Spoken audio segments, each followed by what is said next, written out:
C'est ce qu'on envoie par mail généralement aux clients après notre premier rendez-vous pour vraiment synthétiser ce qu'on a pu voir ensemble à ce moment-là.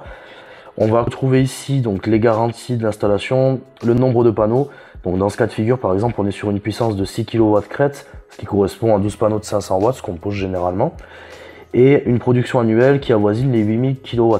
Donc ça, c'est une production qu'on a pris en fonction justement des données qu'on peut avoir sur la France entière, qu'on vient estimer en fonction de la région. Donc ici, c'est sud-ouest.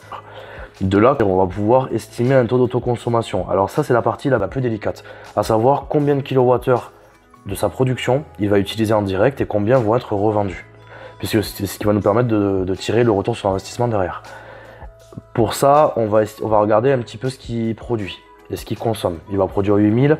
Ce client-là, par exemple, consommait quasiment 20 000. C'était un gros consommateur, pardon. Et donc, du coup, on a un taux d'autoconsommation de 75%, ce qui est assez rare, ce qui est élevé, mais qui correspond à la réalité pour lui, puisque on a quasiment tous les équipements qui se lancent la journée. On a une grande maison à rafraîchir l'été, un jacuzzi qui tourne quasiment en permanence, une piscine qui est chauffée. Donc on a vraiment tous les équipements, plus une voiture électrique. Il travaille de journée, donc en télétravail, il la laisse brancher quasiment tous les jours.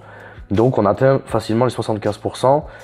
Et donc ici, on va prendre les économies sur facture, donc les 8000 kWh multiplié par 75%, donc le taux d'autoconsommation, qu'on vient multiplier par le tarif d'achat de ce client-là qui est à peu près à 25 centimes. Ça nous donne à peu près 1500 € d'économie par an.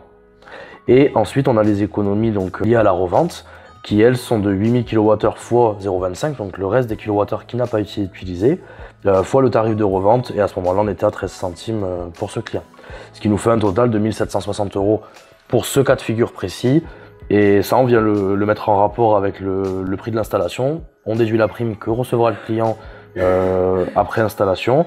Ça nous fait donc un retour sur investissement. Et ce retour d'investissement, on va le pondérer. C'est-à-dire qu'on va prendre le retour d'investissement si le prix de l'électricité ne bouge pas. Donc si on reste stable, qu'on appelle.